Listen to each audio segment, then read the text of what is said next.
Often on the news we hear the terms occupied territories, 67 borders, and illegal settlements. And the story we usually hear sounds very simple.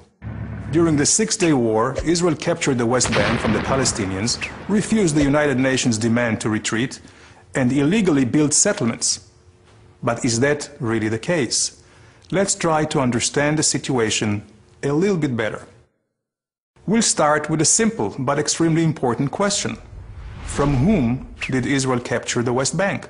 From the Palestinians? No. In 1967, there was no Arab nation or state by the name of Palestine. Actually, was there ever? Israel took over the West Bank from Jordan in an act of self-defense, after Jordan joined a war launched by Egypt and Syria to destroy Israel. Oh, by the way, destroying countries is rather illegal.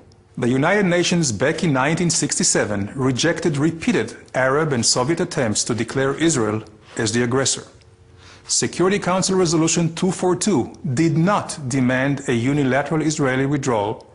Rather, the United Nations called for negotiating a solution which would leave Israel with secure and recognized boundaries. In effect, defensible borders. But wait a second. What was Jordan doing in the West Bank in the first place? What was its legal justification? Well, Jordan had you know what? It had no legal justification. Jordan simply occupied it during its previous attempt to destroy the newly established State of Israel in 1948, changing the commonly accepted name Judea and Samaria to the West Bank. But that did not really convince anybody. And almost no one recognized the legality of Jordan's occupation, not even any of the other Arab states. So, if Jordan had no legal claim to the land, and a Palestine did not exist, whose territory is it? Let's go a little further back in time.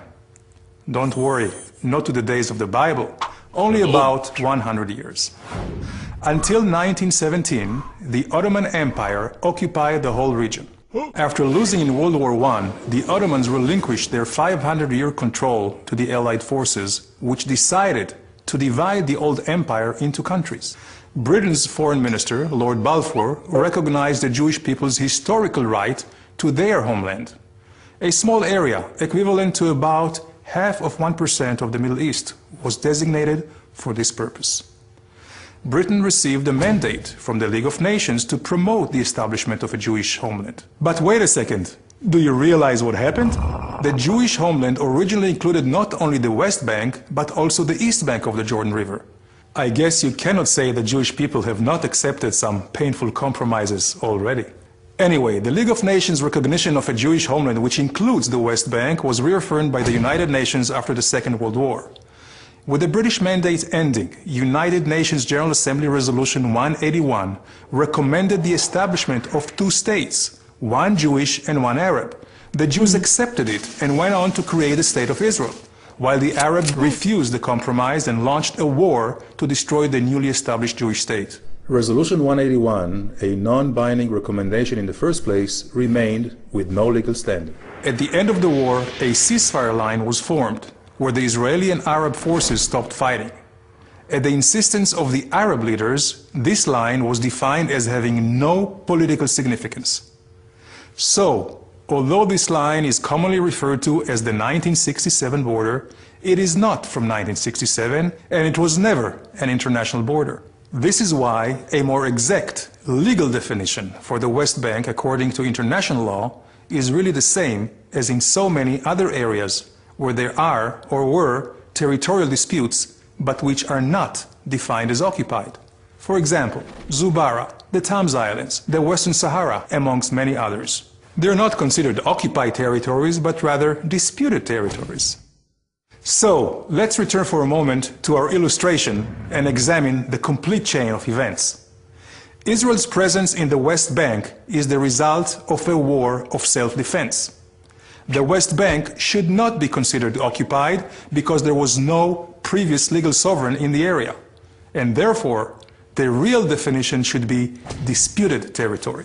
The 1947 partition plan has no current legal standing, while Israel's claim to the land was clearly recognized by the international community during the 20th century. That is why the presence and construction of Israeli settlements in the West Bank should not be considered illegal.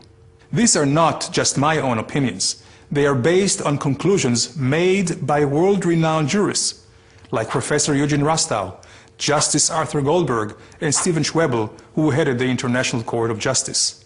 So what's the solution for the dispute over the West Bank? Unfortunately, there is no magic solution. But the only way a solution will ever be reached is if we base our negotiations on legal and historical facts. So please, let's stop using the terms occupied territories and 67 borders. They're simply not politically correct.